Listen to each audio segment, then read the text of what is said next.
Shalom semuanya. Ya, beberapa waktu yang lalu saya ngobrol sama seseorang. Dia bercerita begini, saya belajar, Tuhan ngajarin saya tentang kesusahan hari ini cukuplah untuk hari ini. Kita tahu ya ayat itu ya. Saya belajar itu 3 tahun Bu katanya. Oh iya luar biasa ya. Padahal Tuhan bilang 1 hari, tapi pelajarannya buat dia itu 3 tahun. Setelah 3 tahun, wah saya betul-betul merasakan hidup ini indah. Hidup ini enak, hidup ini nikmat. Hanya kita tinggal menjalaninya aja. Saya bilang luar biasa Pak, saya juga sambut itu. Memang otak kita ini kan sebenarnya gak diciptain untuk berpikir ya. Hanya untuk melakukan apa yang sudah Tuhan taruh, kita tinggal melangkah gitu. Tapi seringkali otak ini maunya dipikir bukan hanya 1 hari ini yang kita jalani. Tapi 1000 hari kita udah mikirin. Tahun depan nanti, minggu lalu ada yang bilang tahun depan akan terjadi ini loh. Tahun depan kan masih berapa sih? Sebulan lebih lagi gitu kan. Padahal Tuhan bilang kesusahan hari ini cukuplah untuk hari ini. Itulah yang seringkali membuat hidup kita itu ruwet. Hidup kita itu jadi kayaknya gak bisa menikmati gitu kan.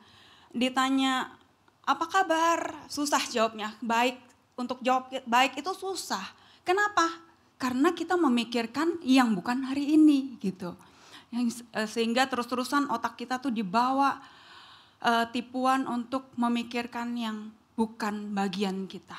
Padahal jelas-jelas Tuhan berkata di dalam kitab Mazmur, pada waktu kita bangun pagi hari aja Tuhan Yesus itu sudah mikirin kita.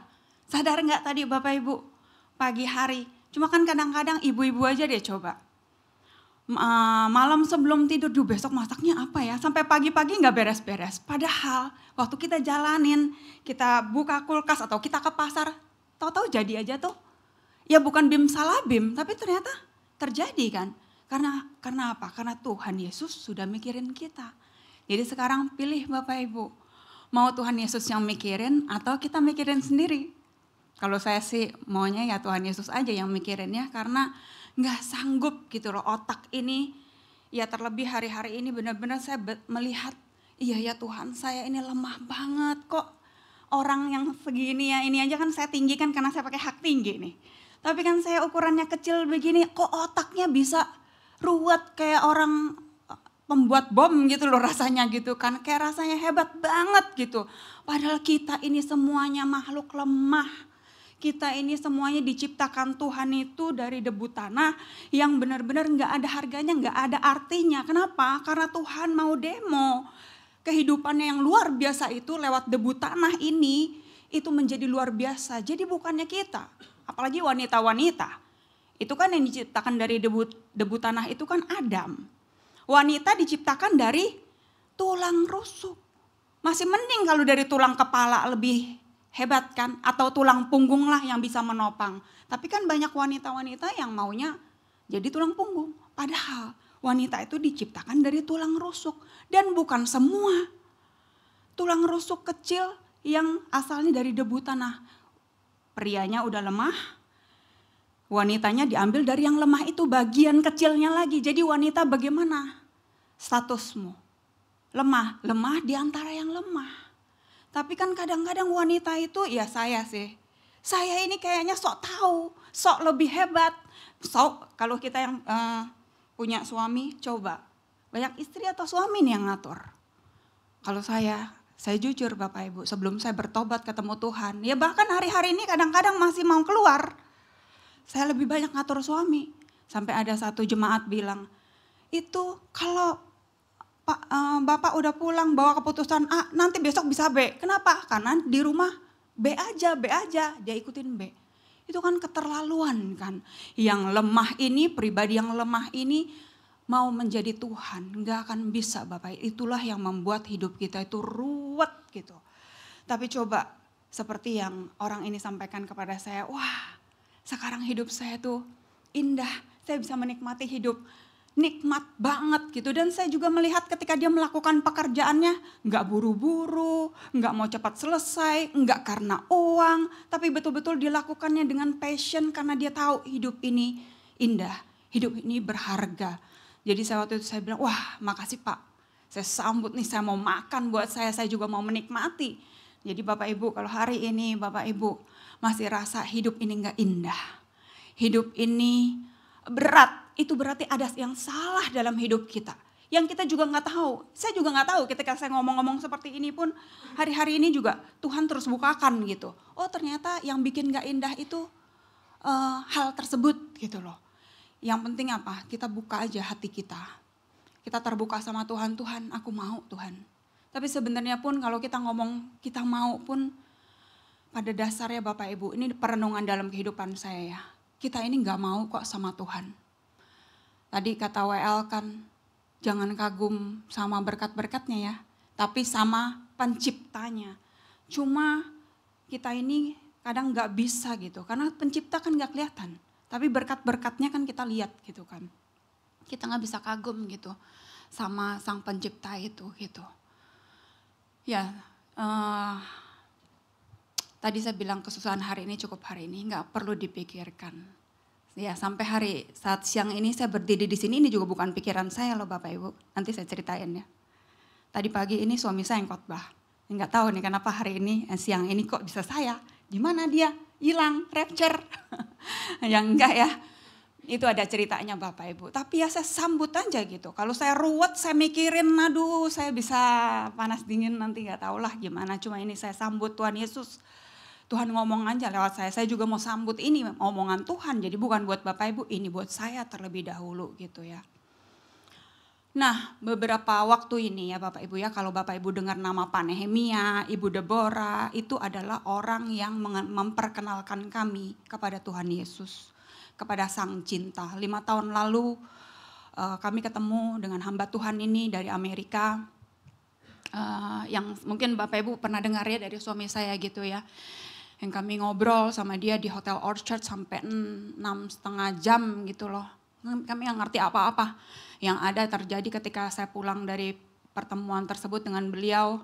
Kayaknya badan saya enteng, kepala saya kayak hilang gitu loh. Kok enak banget gitu, rasanya kayak ngambang gitu.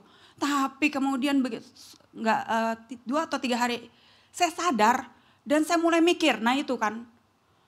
Langsung saya yang tadi yang ngambang, jatuh lagi ke bumi. Gak enak kan Bapak Ibu kan, rasanya tadinya udah enak gitu. Kok gitu?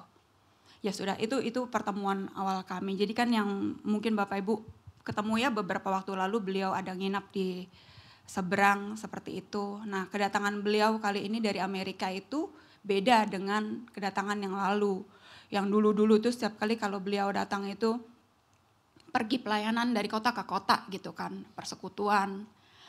Nah tapi kali ini dia datang, sebelum dia datang pun dia bilang dia mau terapi. Ya udah, saya kan nggak tahu terapi apa sih, sakit apa saya juga nggak tahu gitu. Karena saya lihat kan memang orangnya sehat gitu kan. Suami istri udah usia 70-an, istrinya hampir 70, usah sehat lah.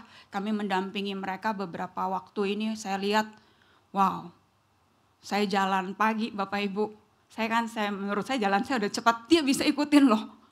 Kalau misalnya saya jalan sama mama saya aja, saya kan harus ikutin mama saya kan. Karena mengikuti kecepatannya gitu. Saya udah 5 putaran, mungkin mama baru 2 gitu kan. Tapi ini bisa. Ya udah, tapi waktu tuh sebelum beliau datang, saya mulai mikirin gitu. Ya ini kan otak nih. Karena kan saya dapat berita, oh beliau nih hidup sehat, nggak bisa makan garam, nggak bisa makan MSG, gimana. Aduh saya mulai mikir, saya mulai ruwet. Saya mau masakin apa nih? Kalau masak sayur asam tanpa garam enak nggak, Siska? Gimana tuh rasanya? Aduh, manis. Kan gula nggak boleh. Jadi rasanya apa? Asam doang. Masa kasih air asam doang? Gimana caranya? Terus saya mau masakin masakan Bangka. Dia request minta lempah ikan gabus. Ada yang udah pernah makan lempah Bangka ikan gabus? Lempah Bangka gitu kan, masak ikan kuah kuning gitu. Tapi pakai ikan gabus, wah saya nggak pernah beli ikan gabus lagi. Saya sampai tanya sama bucin, gimana sih caranya nyuci ikan gabus nih kan berlendir kan? Oh pakai cuka, oh yaudah saya ikutin gitu. Tapi mulai otak saya jalan, aduh saya bilang, Tuhan nih kenapa ini begini nih ruwet nih. Akhirnya Tuhan bilang sama saya, jangan sambut Nehemia, sambutlah aku. Saya bilang, Tuhan amin Tuhan Yesus. Saya bilang sama suami saya, kita jangan sambut Pak Nehemia, kita sambut Tuhan. Udah, mulai hari itu saya ceria tuh. Saya nggak mikirin lagi gue mau masak apa, nanti udah terserah, nanti cemplung-cemplung jadi, udah yang penting dalam nama Yesus jadilah. Ya sudah, ya terjadilah, akhirnya bisalah gitu. Dan mengenai menyambut Yesus, akhirnya mereka kan terapi, ke sini, ke sana. Ya saya ikut aja gitu sama suami saya, udah kita juga ikut. Ya sebelum mereka datang, mereka kan ada bilang ke terapi kemana gitu. Saya dalam hati saya gini, saya ini kan kayaknya orang sehat ya. Bapak Ibu lihat saya sehat kan, luarnya.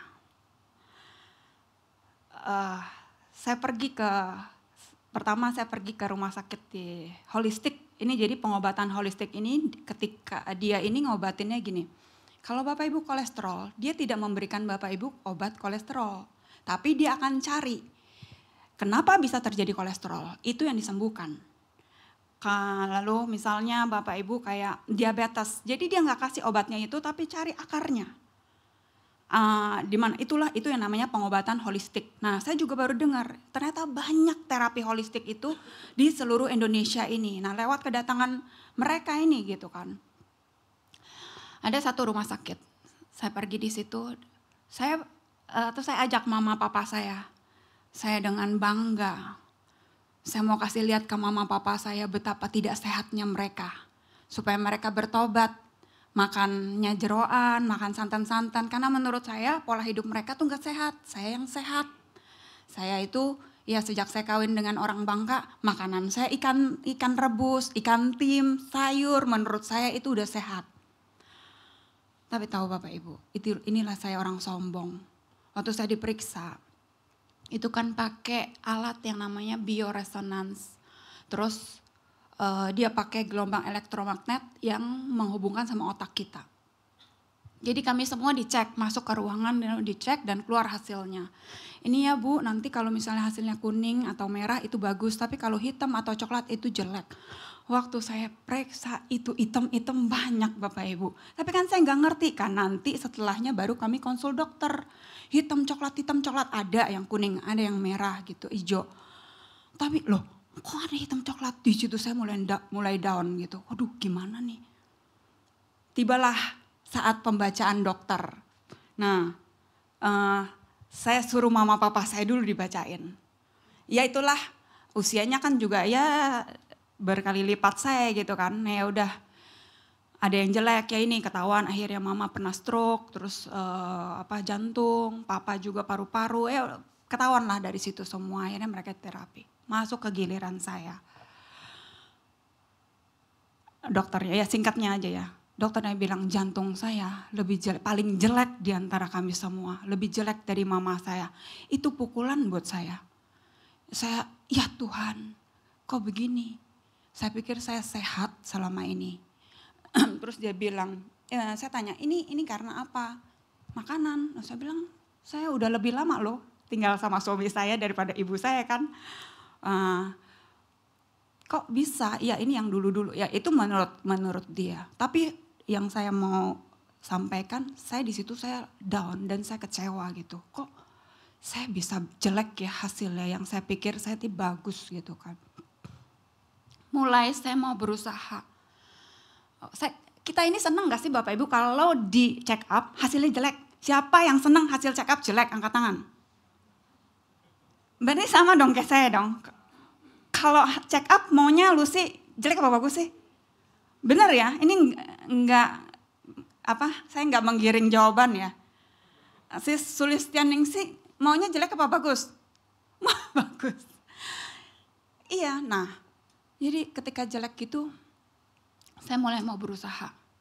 Saya mulai, dokternya bilang, kamu harus makan alpukat. Ya pokoknya makanan yang sehat lah. Udah saya ikutin gitu. Alpukat lah, apalagi lah dia bilang tuh, apel lah, terus apalah, omega 3 langsung saya berusaha di otak saya mikir nih ya. Saya mau carilah adik saya kan dia apoteker lagi, dia kerja di obat. Saya mau tanya dia vitamin lu jual apa gitu kan. Itu langsung merancang sampai saya pulang sore itu saya mumet gitu loh kepala saya gitu. Nah terus kan di rumah sakit ini habis kami periksa dokter itu kami di terapinya beda-beda tuh. Ada yang dari hidung lah, ada yang dari masuk oksigen ozon dari tangan lah gitu lah. Nah saya masuk ke satu terapi yang mereka semua nggak masuk gitu. Nah di terapi ini saya tanya sama susternya, sus, dia pertama bilang begini, Bu, ibu sehat banget tuh. Dari luar dia bilang, Bu, ibu sehat banget. Seneng gak kalau dibilang gitu Bapak Ibu? GR lagi saya, padahal udah tahu rapot jelek. Terus biasanya Bu, orang yang datang ke sini itu udah dipapa atau udah gak bisa jalan, yang seperti ibu ini langka. Masih sehat tapi mau peduli, mau tahu dengan keadaan kesehatan. Dalam hati saya, sebenarnya bukan saya sih. Saya juga cuma ikut-ikutan, suami saya aja nih dia ditarik ke sini ya ikut. Itulah kita Bapak Ibu sama Tuhan. Kita gak mau kok datang ke gereja, sebenarnya kita gak mau. Kita sebenarnya gak mau sama Tuhan. Nah terus kayak gitu saya tanya sama dia, Sus, sebenarnya Sus, karena dia bilang saya sehat. Enggak loh Sus, tadi itu rapot saya jelek semua, banyak banget yang hitam-hitam. Oh biasa Bu, gitu dia bilang. Jadi Sus, sebenarnya di tempat ini ada nggak sih yang datang kuning semua atau merah semua, bagus semua? Dia bilang gini, Ibu bawa aja bayi ke sini, di screening itu jelek, ada yang jeleknya pasti. Wah mulai ada air sejuk dong di saya, oh ternyata nggak cuma gue yang jelek gitu kan. Tapi di situ Tuhan bilang dalam hati saya gini, kamu lihat, kamu bangga, kamu ini hebat, kamu ini sehat, kamu ini baik, kamu ini benar. Tapi lihat pada dasarnya semua manusia itu gak ada yang baik. Dasarnya kita lahir itu udah ada, bukan cuma dosa ternyata. Penyakit pun udah ada di dalam tubuh kita. Jadi apa yang mau dibanggain gitu kan. Runtuh itu kebanggaan kesehatan yang saya pikir saya mau tunjukin nih ke papa mama saya. Udah saya pulang saya cuma diem, gak ada ngomong. Ceritanya tadi mungkin ya, kalau misalnya hasil saya bagus, tuh papa, mama udah ya jangan makan ini lagi, jangan makan itu lagi, begini, sok lebih pinter gitu kan. Itu makanya tadi saya di awal saya ngomong itulah wanita kok yang lemah, sok kita ini benar-benar mau jadi lebih hebat gitu, padahal enggak hebat. Ya itu perjalanan pertama ya Bapak Ibu. Nah lalu ya ketika kami persekutuan, saya dengar gitu. Unik ya yang tadi saya cerita itu Pak Nehemia dan Ibu Deborah ini. Tadi kan saya tanya Bapak Ibu, kalau check up kan maunya semuanya bagus kan. Orang ini satu di antara berapa juta kali ya. Dia gak seneng kalau dikatain bagus, coba. Dia malah curiga. Oh Bapak bagus, dia diajak pergi terapi sama suami saya. Hari pertama datang, suami saya ajak dia pergi ke bone setting gitu kan. Tulangnya dikeretak-keretak gitu loh. Orang ini bilang, wah Bapak bagus segala macam. Dia gak senang. Lalu dia pergi lagi kemana? Ke satu tukang pijat. Tukang pijat, wah ini Bapak nih gak bagus nih, ini bisa pengapuran. Itu dia senang, coba. Yang kayak gitu-gitu. Jadi saya mengamati ya, kok bisa ya ada orang yang kayak gini gitu. Sementara khalayak ramai, ya kan kita ramai kan di sini kan. Ini satu di antara berapa nih kita, mungkin seratusan ya kita ini. Kalau ada satu yang aneh, ini kan kita aneh dong, kita mau tanya. Nah itu saya tertarik, kenapa? Kok dia senang sih kalau dibilang jelek gitu kan.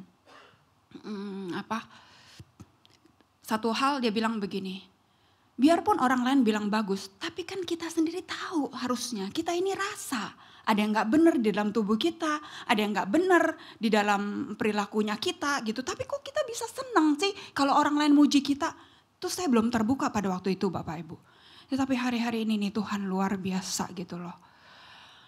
Ya jadi ketika itu udah selesai dia pergi ke sana ke sini gitu. Ya kami juga ikut gitu kan. Bukan ikutin dia, enggak, ada beberapa juga kami enggak pergi gitu kan. Tapi suami saya akhirnya jadi tergerak untuk mau tahu keadaan tubuh. Kita kan sering kali enggak peduli atau tidak pernah berpikir.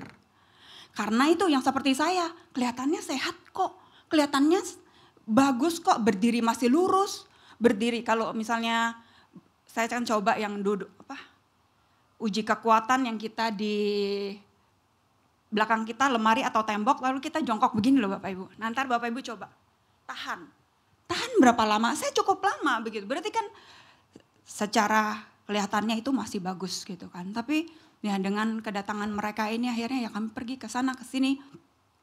Nah, terakhir ini kami pergi ke yang namanya totok, ahli totok darah gitu. Nah, ini juga luar biasa gitu. Saya juga takjub ya lihat selama ini yang kami pergi, ini orangnya agama Islam, ada yang Buddha, yang sembahyang, yang apa, yang pakai ya ajaran mereka. Tapi ini orang Kristen gitu. Dan dia itu sama penyembuhannya holistik, dia pakai kayu gitu, fosil kayu ya, bukan kayu biasa. Fosil kayu itu yang dia cuma pegang kaki kita gitu. Nanti dicek seperti itu. Nah ini kan yang terakhir saya pergi. Pertama suami saya dulu dia ditotok. Wah ketahuan ini levernya, ya dia ceritalah kemarin ya. Levernya lemah. Jadi akhirnya tahu gak Bapak Ibu? Itu gembala saudara di tempat ini, itu kekurangan gizi, malnutrisi. Jangan bilang-bilang ya, dia gak ngomong kan kemarin. Jadi sinsenya itu bilang gitu. Wah ini engkau nih kekurangan gizi nih. Pantesan saya suka bilang begini, sampai saya bilang begini Pak, kamu fitness Ki, ini kamu udah kosong loh. Kok jadi gini, gak bisa Ci, malah makin apa dia bilang, lokso ya sih. Pokoknya gitulah makin lemah. Oh iya saya berusaha, saya kasih Ciapo, gak ada gunanya kasih dia Ciapo gitu. Vitamin kenapa? Livernya lemah, terus juga ususnya tidak bisa menyerap makanan dengan baik. Siapa yang tahu? Jadi kan saya selama ini usaha saya lagi. Saya suka tambahin nasi dia gitu kan. Supaya dia makan banyak, supaya agak gemuk. Ternyata kan percuma. Beratnya segitu-segitu aja dan ini tetap kosong. Makanya saya bilang, fitness lah, apalah gitu. Sampai ke sini ya, baru Tuhan bukain. Oh itu ya, livernya lemah. Sehingga membuat dia mudah capek. Maunya tidur terus, tapi tidur pun tidak deep sleep. Jadi dia bilang gini, gimana tidurnya? Tidurnya banyak, tapi kualitasnya gimana? Itu yang penting. Bapak Ibu mau tidur 10 jam, 18 jam, kalau tidak deep sleep, percuma. Nah ini sama waktu kami ke rumah sakit yang pertama itu juga dia udah singkapkan hal ini. Kuantitas tidur lebih penting daripada kualitas. Jadi kan otak kita ini kan udah mikirnya kita harus 8 jam. 8 jam kalau tidak berkualitas. Lebih baik kita tidur 3 jam tapi berkualitas gitu. Nah itu kan oh iya ya luar biasa loh bisa ketahuan begini, puji Tuhan. Coba kalau misalnya dibiarkan ternyata nggak ngerti ya nanti terjadi apa itu liver yang lemah seperti itu gitu kan. Bisa tua sebelum waktunya. Tapi kan kalau Bapak Ibu lihat kan suami saya orang nanti kalau ketemu jalan pagi, awet muda ya. Ternyata dalamnya awet tua. Kan ketahuan kan lewat terapi tersebut gitu. Udah, wah dia selesai didiagnosa udah. Saya, tahu nggak Bapak Ibu? Wah ini emang lebih jelek. Ya udah tapi kan karena udah ada pengalaman yang lalu, udah saya, ya Tuhan aku jelek. Ingat berapa waktu yang lalu bodoh itu anugerah, hari ini lemah itu juga anugerah Bapak Ibu. Karena memang kita ini orang-orang yang lemah. Terus dia bilang apa? Dia cek saya. Wah pertama bilangnya 11-12, tapi ini 12-nya lebih parah. Ci, lambungnya amsyong. Loh kata amsyong saya udah lama tuh tahunan gak dengar. Amsyong lambungnya. Ini bikin Enci ini nih mudah cemas, mudah panik kalau ngadapin sesuatu, gak sabaran. Lah ya ya juga sih, ada juga gitu kan. Saya juga tangan suka dingin, kaki suka dingin gitu kan. Kalau suruh khotbah dingin tangannya. Keringat dingin. Tapi saya pikir Pak ini perkara roh, perkara di jiwa saya gitu loh Pak. Setannya harus diusir atau tuh saya juga yang harus mengusahakan jiwa saya. Oh enggak juga dia bilang, ternyata bisa. Terus saya sampai 2 kali lu nanya, emang bisa Pak? Kecemasan itu diturunin, kepanikan itu kita bisa gak panik lagi lewat totok. Oh bisa kata dia, kok bisa? Terus dia totok saya. Nanti Ci Enci akan jadi pemberani. Enggak sih, itu gayanya saya. Biar Bapak Ibu jangan tegang dong ngeliatin saya gini. Kita kan lagi omon-omon kan, sharing-sharing kan. Nanti Enci bisa tiba-tiba sabar, tenang gitu. Saya tidak menunggu tenangnya, saya enggak menunggu kapan saya jadi sabar, kapan saya jadi pemberani, saya enggak. Cuma itu ngelepasin, rontokin konsep saya yang selama ini saya pikir, loh kalau orang enggak sabar itu kan ya lu harus latih dong dari dalam. Kok gimana hubungannya sih bisa totok jadi sabar gitu loh. Gimana kalau misalnya lu berguru sama orang Jawa bisa mungkin ya. Tapi ini ditotok, nggak ada masuk ke otak saya gitu loh. Tapi dia bilang bisa, ini udah. Tapi saya nggak nunggu-nunggu sih Bapak Ibu. Tadi saya di situ duduk, tangan saya masih dingin loh. Kaki saya masih dingin gitu kan. Makanya kan saya harus ganjel nih. Ya, saya bilang Tuhan luar biasa ya. Ternyata lewat ini bukan Tuhan cuma bebasin saya, maksudnya bukan kesembuhannya gitu, tapi mengenal pribadi Tuhan, tapi menyambut Tuhan Yesusnya itu gimana gitu kan. Nah kan lewat terapi ini kan wah bisa ya, luar biasa gitu. Kok bisa orang ditotok bisa sabar, bahkan dia cerita gini, wah ada pasien saya, dia mau ujian skripsi sidang. Seminggu sebelumnya saya totok, itu bisa gak grogi katanya. Bisa jadi pemberani. Tapi saya enggak itu, cuma saya takjub. Itulah cara Tuhan begitu luas buat kita Bapak Ibu. Kalau kita ini dengan otak kita yang sempit, itu aja, cuma kayak gitu. Gue juga udah tahu, kita enggak akan bisa menyelami gitu yang Tuhan mau dalam kehidupan kita.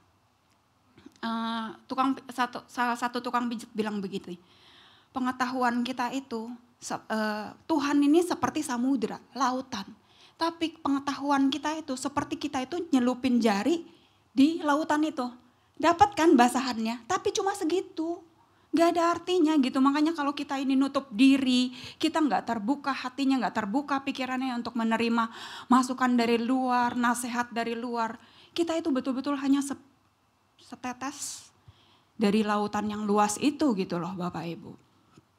Ya udah. Ya jadi ya itu tadi kan itu yang pertama. Itu suami saya tuh manifestasinya beda. Dia pulang itu dia lemas, yang dia ceritanya 2 hari dia nggak bisa bangun gitu. Tapi tadi pagi dia saksikan juga, dia tetap mau berusaha. Itulah jiwa kita. Yang sekian tahun ya kami ini udah dididik dengan didikan jiwa itu, kayaknya jiwa itu kalau tubuh udah nyuruh istirahat tapi jiwanya terus semuanya kerja terus. 2 hari dia nggak bisa bangun gitu tapi tetap mau urus sepeda lah, urus apa yang seperti itu kan, tapi tetap badannya nggak berdaya. Nah terus kami datang lagi berikutnya, udah mulai baik nih, udah mulai baik. Nah, sampai kemarin jadi kan kami ini 2-3 kali. Tadi pagi dia berdiri di sini, saya udah lihat nih, kok lemah banget ya. Pagi, memang kemarin udah tidur jam 6, betul-betul tubuhnya sangat lemah. Terus sampai tadi pagi, saya tanya gimana kamu udah deep sleep belum? Kayaknya belum, udah saya bilang tenang aja. Tuhan lagi berurusan kan bukan hanya roh jiwa tapi ini tubuh kita gitu. Dan kami juga dibukakan selama ini jiwanya tuh yang mau berperan terus gitu sehingga tubuh yang harusnya istirahat. Tapi akhirnya jadi gak istirahat. Sinse ini bilang begini, kalau kita capek sebenarnya tuh obatnya ya tidur atau diam aja, kalaupun gak tidur diam. 10 menit tuh diam, tapi kan sering kali kita ini berpikir gak bisa, kalau saya diam siapa dong yang melakukannya. Kita langsung berpikir kalau kita tidak turun tangan dunia berhenti berputar. Karena kita lebih hebat dari Tuhan. Nah jadi tadi saya bilang udah, tadi pagi sih dia gak bilang, kayaknya sudah ya memang beberapa hari ini karena dia lemah keadaannya, kami gak banyak bicara gitu, sudah. Terus dia khotbah, turun-turun, saya gak sanggup lagi. Dia bilang gitu, kamu aja ya, inilah kenapa saya bisa berdiri sekarang ya Bapak Ibu tahu rahasianya. Saya gak bisa lagi. Saya bilang, saya juga gak bisa. Ya udahlah, kita nyerah. Tuhan Yesus aja. Saya juga gak mau paksa dia gitu. Ayo kamu harus bisa. Itu bahayanya tuh pendeta-pendeta. Dipaksa kan harus berdiri, padahal berapa banyak pendeta yang mati di mimbar ini. Bukan di sini maksudnya, di mimbar. Dan orang berpikir, wah itu luar biasa mati di ladang Tuhan. Ternyata bukan begitu. Ini saya juga baru ngerti nih. Itu bisa terjadi kan, coba suami saya paksain. Saya gak kuat, saya gak bisa. Ayo kamu bisa, kamu bisa. Itu motivator-motivator kan gitu kan. Kenapa kekuatan jiwa itu begitu hebat? Pernah tahu gak orang jalan di atas paku, orang bisa jalan di atas api, air belum ya. Api kan kok bisa? Karena motivasi jiwa itu loh. Aku bisa, kamu harus bisa, kamu pasti bisa. Ada lagi lagunya. Kamu pasti bisa. Ada loh kayak gitu loh. Akhirnya membuat kita itu yang semestinya tubuhnya udah kasih signal. Istirahat, ngantuk, tapi kita ambil kopi. Harusnya obatnya tuh tidur. Sudah saya udah nyerah aja deh. Gak tau lah gimana, jadi-jadian aja lah nanti gimana. Tuhan semua kok. Misalnya hari ini pun saya nolak pun juga nanti ya Siska lah ya yang sini ya. Siapa aja Tuhan bisa pakai kok. Kan kami bilang ini bukan kami kok, ini Tuhan Yesus. Bapak Ibu bukan terpukau karena khotbah, tapi karena apa? Kagum hanya kepada Tuhan Yesus aja. Yang masing-masing diajarin Tuhan sendiri. Tadi pagi Bro Stefanus, Sis Yohana cerita betapa luar biasa Tuhan urusan sama mereka di dalam keluarga mereka. Gak sanggup kan kalau ngurus sendiri kan, masing-masing harus dikunjungi satu ini belum. Waduh, itu yang bikin pendeta mati muda. Yang bikin pendeta-pendeta stroke, yang bikin pendeta-pendeta itu tiba-tiba bisa jatuh langsung gak ada out. Kok bisa begitu? Karena semuanya jiwa, semuanya itu mau ditanggung sendiri, tidak sadar bahwa kita ini lemah. Kita ini gak bisa apa-apa. Ini kalau kita bisa ngomong, kita bisa sabar, itu bukan kita. Nah, waktu saya balik lagi ya, si Totok itu bilang gini, Ci ini adrenalinnya berlebih. Jadi itu tadi yang bikin saya mudah cemas dan cepat panik itu karena adrenalin saya berlebihan. Adrenalin itu kan bagus kan, itu kan semangat. Tapi kalau dia berlebih itu jadinya gitulah pokoknya. Kurang juga gak bagus, makanya hidup itu harus netral, harus seimbang. Nah, waktu dia ngomong kayak gitu, nah terus kan balik kedua, dia totok saya, wah ciamik ini. Biasanya orang 2-3 kali, ini kok udah ciamik. Sekali kan saya, terus dia periksa lagi udah bagus. Itu saya jadi apa, kalau waktu yang awal tuh dulu, beberapa waktu lalu tuh kayak bangga, ini saya jadi lemes gitu loh di dalam saya. Tuhan kalau ini bagus, ini mah bukan saya gitu loh. Ini semuanya Tuhan. Jadi hidup kita itu cuma ditopang kasih karunia Bapak Ibu. Kalau ada satu orang waktu itu pernah bilang, saya sih gak sanggup deh jadi lu dah. Gak bisa jadi kamu gitu. Kok kamu bisa sabar sih ngadepin orang kayak gitu. Ngadepin orang banyak begini, orang datang ke rumah kamu banyak kayak gitu. Kamu bisa tahan ngadepin mereka. Dulu saya sombong, iya ya saya beda ya. Saya dari mereka saya beda, saya diberi kesabaran ekstra. Bohong. Saya baru tahu sekarang ini hidup saya itu cuma ditopang kasih karunia. Itu kasih Tuhan yang bikin saya itu sabar. Jadi kalau Bapak Ibu ngelihat seseorang sabar itu bukan dia, itu Tuhan Yesus. Nah keadaan Pak Nehemia ketika ditotok, dia kan juga datang ke totok ini. Waktu mereka ditotok suami istri sama nih. Sinsianya bilang begini, Bapak Ibu ini satu dari antara 1000 orang. Nah kan benar kan kata saya kan. Dia aneh gitu, unik. Semuanya Bapak Ibu organ-organnya tuh jelek. Semua loh. Kalau kami kan saya lambung, suami saya ya usus lah, revertal, ini semua jelek. Tapi kok Bapak Ibu bisa hidup, Bapak Ibu bisa beraktivitas. Ini apa? Kata dia gitu. Lalu dia kasih ayat. Nah dia juga cerita, Sinsenya juga cerita sama kami gitu. Jadi hari ini saya bukain buat kita. 1 Korintus 13 ayat 8.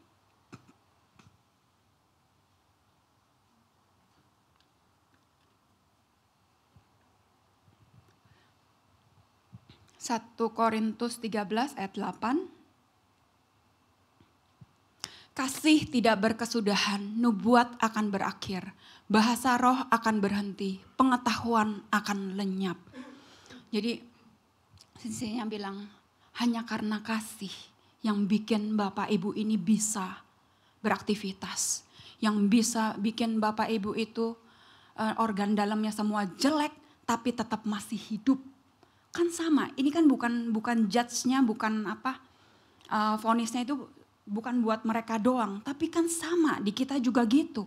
Jangan kita pikir oh dia jelek semua, saya bagus lah, cuma lambung doang. Enggak.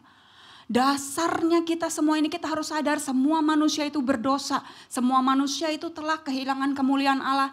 Enggak ada satu di antara kita, saya lebih baik dari si Shona lebih baik dari Lucy, itu enggak ada. Abednego suami saya lebih baik daripada Bapak Ibu, tidak. Kita semuanya sama di hadapan Tuhan. Tapi yang bisa bikin kita ini ngomong, kita ini bisa sehat itu semuanya karena apa? Karena Sang Kasih. Kasih tidak berkesudahan. Kasih itu adalah cinta pribadi Tuhan Yesus. Kalau dikatakan di ayat ini, nubuat akan berakhir. Kita sekarang pakai karunia di persekutuan untuk saling menasehati. Kita pakai ada yang namanya karunia nubuat. Tapi satu waktu itu berakhir. Bahkan bahasa roh, bahasa doa kita pribadi sama Tuhan berhenti. Pengetahuan. Ini juga, sinsenya juga sampai bilang ini gak masuk di dalam pengetahuan. Harusnya orang yang seperti Bapak Ibu seperti ini yang organ-organ yang gak bagus ini gak bisa hidup alias mati. Tapi kok umur 73 bisa sehat. Ini pengetahuannya Bapak Ibu ya. Pengetahuan dari sinsei ini. Mungkin Bapak Ibu juga, jadi saya ngomong begini saya bukan banggain hebat loh ini ahli totok, enggak. Ketika Bapak Ibu buka hati, Tuhan juga bisa pakai di mana-mana. Tuhan juga bisa pakai dokter-dokter, Tuhan pakai orang-orang, siapapun gitu. Untuk apa? Untuk ngobrak-ngabrik nih hidup kita yang benar-benar bobrok gitu. Yang kita merasa kita hebat, kita sehat, enggak. Itu semuanya kasih yang tidak berkesudahan. Kalau kita baca, ini kan 1 Korintus 13, itu di ayat-ayat atasnya itu.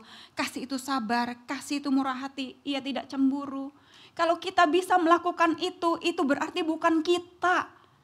Ini kalau saya bisa berdiri di sini, ini bukan, oh itu dia sanggup menanggung segala sesuatu. Suaminya sakit, dia bisa ganti. Bukan Bapak Ibu, itu omong kosong.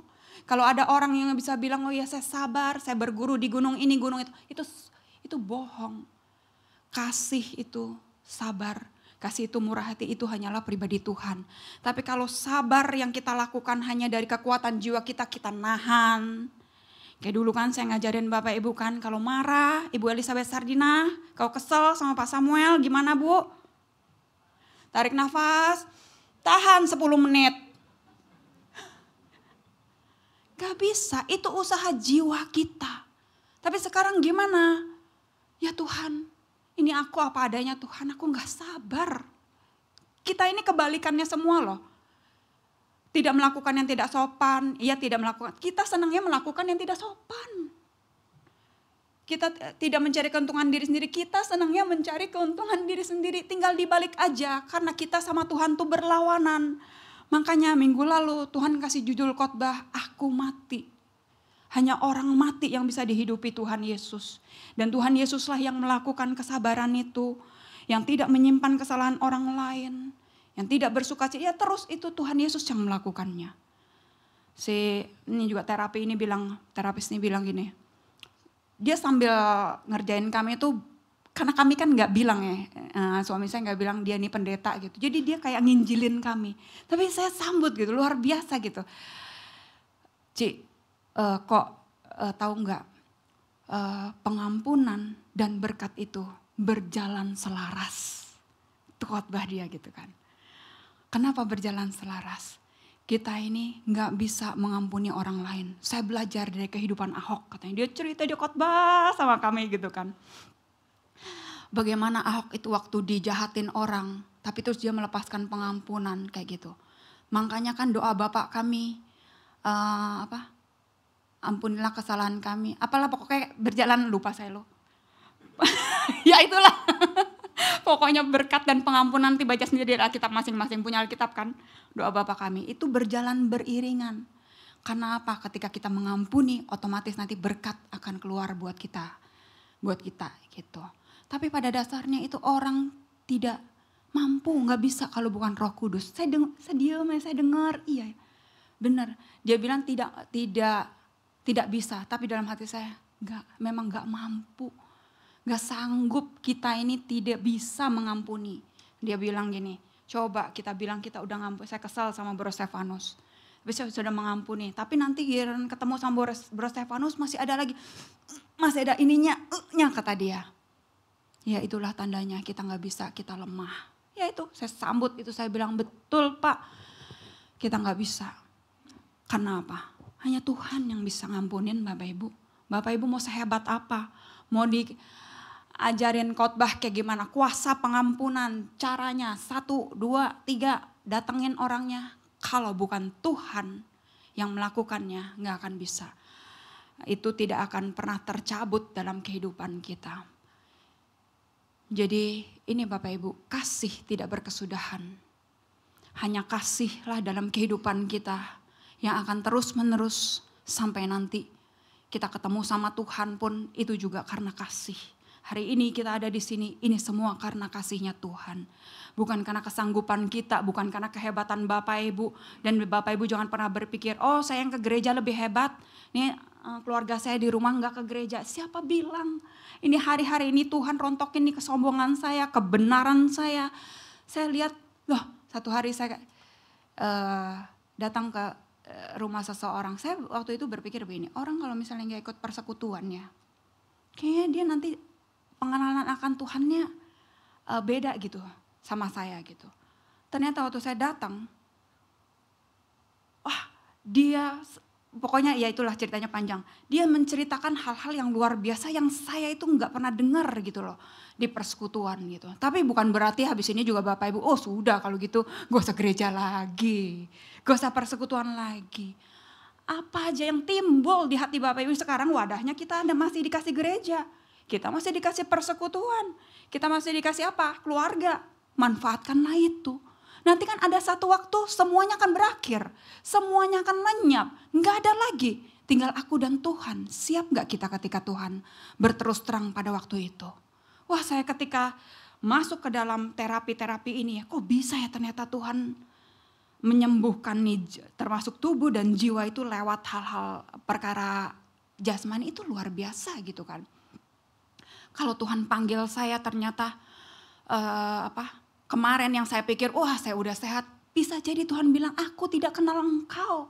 Karena engkau melakukannya dengan pikiranmu sendiri. Lu jaga kesehatan menurut pengertian lu sendiri kok. Sehingga akhirnya ketika kamu lihat orang kayak saya, lihat mama saya makan gak sehat, saya langsung menghakimi, makanannya gak sehat. Makannya gitu terus. Vitaminnya begitu. Seperti itu, kita pikir kita yang paling hebat, kita yang paling benar. Vitamin kita yang kita agung-agungkan, ini loh, ini yang terbaik. Bukan, enggak. Karena juga yang cocok buat saya, belum tentu cocok buat si Sarah. Iya kan? Si Sarah aja sama suami istri, terapinya beda kan? Obatnya juga beda kan? Kenapa? Karena masing-masing kita itu diciptakan unik, diciptakan beda-beda gitu. Dan Tuhan mau menyatakan kuasanya lewat itu semua. Ya puji Tuhan Bapak Ibu, enggak usah berlama-lama, hari ini kita sambut semuanya bahwa Tuhan Yesus mau menyatakan dirinya, menyatakan kasihnya ketika kita mengakui bahwa kita ini lemah, kita ini tidak berdaya, kita ini enggak bisa apa-apa.